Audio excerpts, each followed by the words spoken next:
Selamat sore pemirsa, Presisi Utama kembali hadir untuk Anda. Selama 1 jam ke depan, kami telah menyiapkan sejumlah informasi terkini. Bersama saya Bribda Ternol Diwadu, kita lihat dulu 3 berita utama sore ini.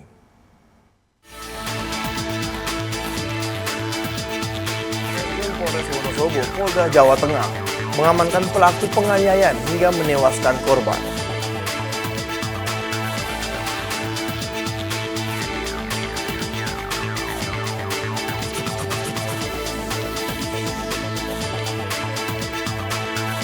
Kapolda Bengkulu turun langsung ke lokasi terdampak gempa bumi berkekuatan 6,3 skala Richter yang mengguncang wilayah Bengkulu dan sekitarnya pada 23 Mei 2025. Kepolisian daerah Kalimantan Selatan menggelar apel kesiapsiagaan pada Senin 26 Mei 2025 dalam rangka mengantisipasi dan menanggulangi potensi kebakaran hutan dan lahan karhutla.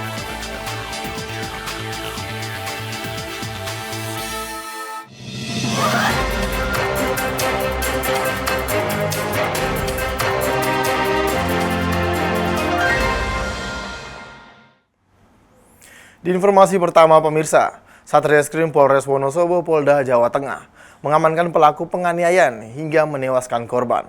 Pelaku dan korban merupakan anak dan ayah yang mengaku kesal saat ayahnya menyuruh perbaiki keran air di rumahnya. Seorang pria tega menganiaya ayah kandungnya sendiri hingga menyebabkan meninggal dunia. Aksi tragis ini dipicu oleh amarah dan dendam yang memuncak setelah terjadi cekcok di dalam rumah mereka.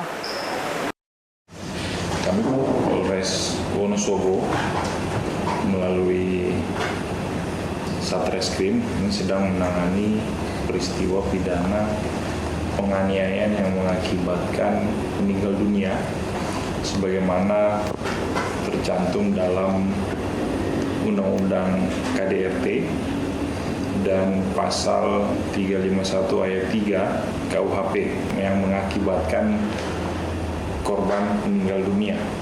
Nah, di mana peristiwa ini yang melibatkan antara anak dan orang tua kandung dengan motif ada percekcokan ya, di mana pada saat waktu kejadian itu pelaku sang anak diminta tolong oleh bapaknya untuk memperbaiki keran yang ada di rumah, tapi anaknya menolak, kemudian terjadi percekcokan, pertengkaran. Dan si anak ini emosi, kemudian melakukan penganiayaan, menendang di bagian perut. Dan setelah kejadian tersebut, kurang lebih karena akibat dari pemukulan dari sang anak, kemudian sang orang tua itu meninggal dunia. Hasil pemeriksaan bahwa memang hubungan antara anak dengan bapak ini sudah lama tidak harmonis dan sering terjadi percekcokan. Ancaman hukumannya itu variatif. Kalau yang 351 ayat 3 itu ancaman hukumannya di atas 7 tahun. Kemudian kalau yang Undang-Undang KDRT itu 15 tahun. Di informasi berikutnya pemirsa, setelah hampir 1 bulan dinyatakan hilang, seorang siswi SMA asal Kecamatan Sapuran, Kabupaten Wonosobo, akhirnya ditemukan oleh aparat kepolisian sektor Sapuran di wilayah Kabupaten Katingan, Kalimantan Tengah. Siswi berusia 15 tahun dilaporkan hilang sejak pertengahan April 2025.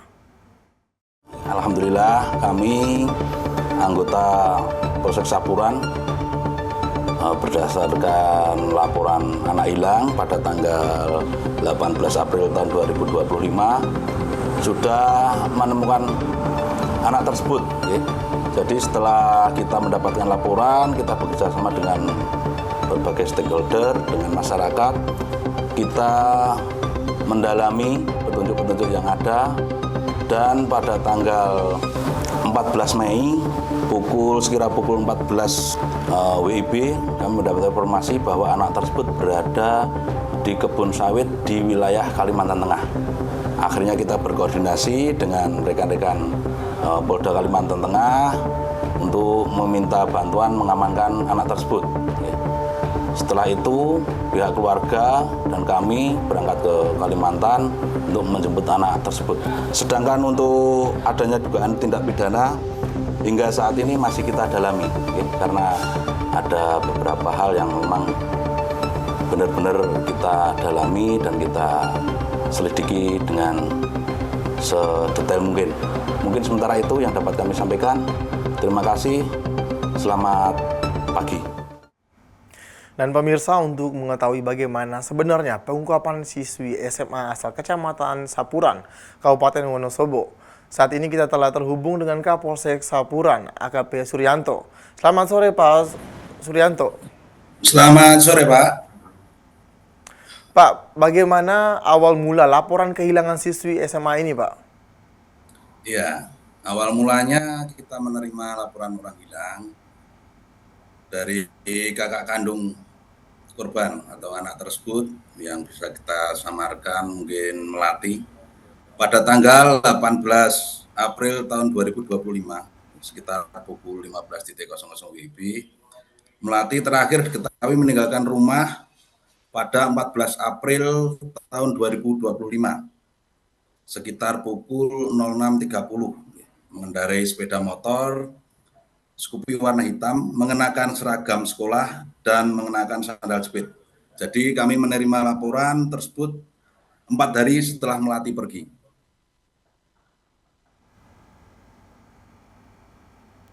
Pak, bagaimana identifikasi penemuan korban di Kabupaten Katingan, Kalimantan Tengah? Ya, setelah kami mendapatkan laporan tersebut, kemudian kami memerintahkan unit anggota reskrim untuk melakukan pemeriksaan terhadap saksi-saksi yang diduga mengetahui keberadaan terakhir Melati.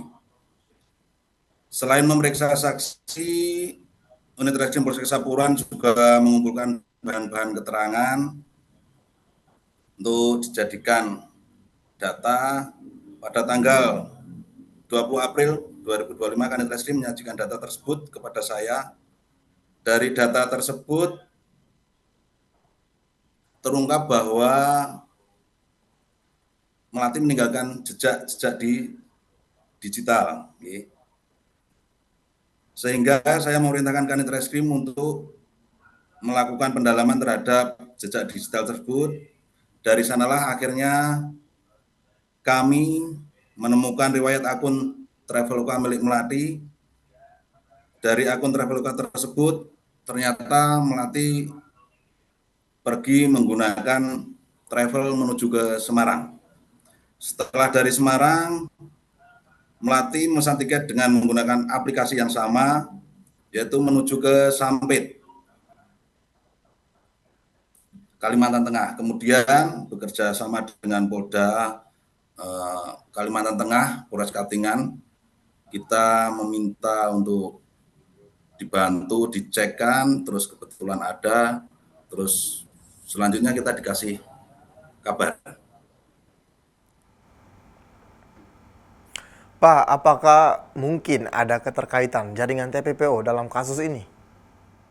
Kalau untuk terkait dengan jaringan TPPO, kami melakukan interogasi dibantu unit PPA Katingan, tidak ada, karena awal mulanya si Melati ini mau mencari bapaknya karena kebetulan keluarganya broken, jadi udah lama nggak ketemu bapaknya dan bapaknya berada di luar pulau. Pak, apa motif siswi tersebut meninggalkan rumah? Ya, untuk motif Melati meninggalkan rumah berlatar belakang keluarga Melati, yaitu berasal dari keluarga broken home atau orang tuanya pisah. Sehari-hari Melati hingga bersama ibunya hidup. Terus bapak kandungnya berada di luar pulau karena udah lama tidak ketemu, mungkin kangen. Dengan cara menabung sedikit-sedikit, Melati berusaha atau berupaya untuk pergi mencari ayahnya yang berada di luar pulau tersebut. Pak, tidak hanya itu, Bapak juga melakukan pendidikan karakter kepada anak-anak untuk mencintai polisi. Dapat Bapak jelaskan sedikit? Ya, kebetulan kami juga bersama rekan-rekan Babin Kamtibmas, kita memberikan pendidikan karakter pada anak-anak biar anak-anak itu mindset-nya tidak negatif terhadap polisi. Ya, kami dengan cara menggunakan sarana kontak mungkin permen atau alat-alat tulis, biar anak-anak tersebut berpikiran bahwa polisi itu tidak nakal, tidak suka nembak atau suka memenjarakan orang. Ya, karena di desa biasanya kalau anak kecil nakal, orang tuanya bilang akan dipanggilkan polisi kayak gitu kan. Akhirnya terbawa terus. Ya memang untuk pendidikan karakter ini kita tidak bisa serta-merta untuk menikmati hasilnya. Paling tidak kita 7 atau 10 tahun yang akan datang ketika anak-anak itu menjadi remaja, jadi cara berpikir mereka sudah berbeda. Ya, bahwa polisi itu sahabat mereka, polisi itu teman mereka, polisi itu juga milik mereka. Pak, mungkin ada pesan kepada warga yang mempunyai anak remaja agar selalu dimonitor pergaulannya sehingga kenakalan remaja yang ada di lingkungan dapat diantisipasi. Ya, untuk pesan terhadap orang tua, di era digital ini arus informasi sudah sangat luar biasa. Sulit untuk membendung, semua orang dapat mengakses informasi apapun hanya melalui gadget saja. Hal tersebut bisa menjadi bahaya apabila tidak ada filter dari orang tua, dari tetangga, dari masyarakat. Untuk itu saya menghimbau kepada keluarga dan masyarakat, karena untuk kenakalan remaja dan sejenisnya itu bukan hanya menjadi tanggung jawab orang tua, tapi juga menjadi tanggung jawab kita semua termasuk masyarakat. Biar anak nanti bisa tumbuh kembang pada anak usia remaja, karena usia tersebut biasanya memiliki rasa ingin tahu yang lebih agar anak kita bisa terjaga semua. Baik, terima kasih Kapolsek Sapuran, AKP Suryanto telah bergabung bersama kami di Polri TV. Selamat sore dan salam presisi, Pak. Salam presisi, Pak. Dan pemirsa, Polres Batu menggelar konferensi pers untuk merilis hasil pengungkapan kasus tindak pidana penyalahgunaan narkotika yang terjadi di wilayah hukum Kota Batu, Provinsi Jawa Timur. Kapolres Batu AKBP Andi Yuda Pranata menegaskan bahwa Polri berkomitmen memberantas peredaran dan penyalahgunaan narkotika. Kami akan merilis yang pertama untuk pengungkapan kasus narkoba yang sudah kita ungkap mulai dari Januari sampai dengan bulan April. Kasus yang sudah kita ungkap oleh Polres Batu ini, para tersangka ini tidak semuanya masuk ke tahap 2. Dari 26 tersangka, 17 itu proses lanjut ke penyidikan di pengadilan. Namun ada beberapa sebanyak 6 orang ini dilakukan rehabilitasi. Ya, pertimbangan rehabilitasi tentunya ini ada beberapa faktor. Yang pertama, dari nominal barang bukti itu sendiri, jumlahnya sesuai yang diatur oleh Surat Edaran Mahkamah Agung nomor 4 tahun 2010. Kemudian yang kedua, dipastikan yang bersangkutan tidak terlibat dalam jaringan narkoba, dalam charge yang sudah masuk, dia di luar itu. Kemudian yang ketiga, ada asesmen yang dilakukan oleh tim secara terpadu. Dan yang terakhir, tentunya dalam proses penyidikannya yang bersangkutan kooperatif, tidak menutup-nutupi dan lain sebagainya. Nah ini yang kemudian ada 7 kasus dengan 9 tersangka dari 23 kasus dan 26 tersangka. Jadi dari 23 kasus dan 26 tersangka, maka 7 kasus dan 9 tersangka yang dilakukan rehabilitasi dengan memenuhi 4 persyaratan yang sudah kami sebutkan tadi.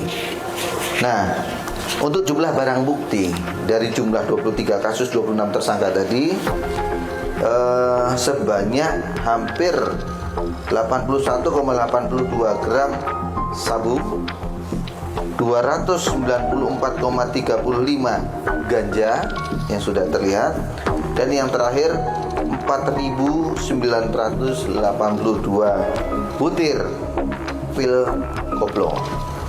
Kalau dikonversi ke rupiah, maka jumlah totalnya adalah 116.996.960 rupiah. Dengan asumsi bahwa untuk sabu 1 gramnya dianggap 1.200.000, kemudian 1 gram ganjanya sekitar 21.600, dan pil dobelnya 2.500 per butir. Orang-orang yang sudah kita amankan, yang sebagian ada di belakang saya ini, rentang usianya kurang lebih antara 19 tahun sampai dengan 30 tahun. Jadi banyak orang-orang muda. Nah, ini yang menjadi concern kita adalah supaya pengawasan ini jauh lebih bergeser kepada orang-orang mudanya. Nah, ini kemungkinan bisa menjadi pengedar, mungkin berangkat dari awalnya dari pengguna. Nah, ini rekan-rekan yang menjadi informasi pertama untuk kami sampaikan sebagai bentuk pertanggungjawaban Polres Batu kepada masyarakat supaya mengikuti dinamika bagaimana pekerjaan penegakan hukum di bidang pencegahan peredaran narkotika. Pemirsa, kami akan segera kembali usai jeda berikut ini.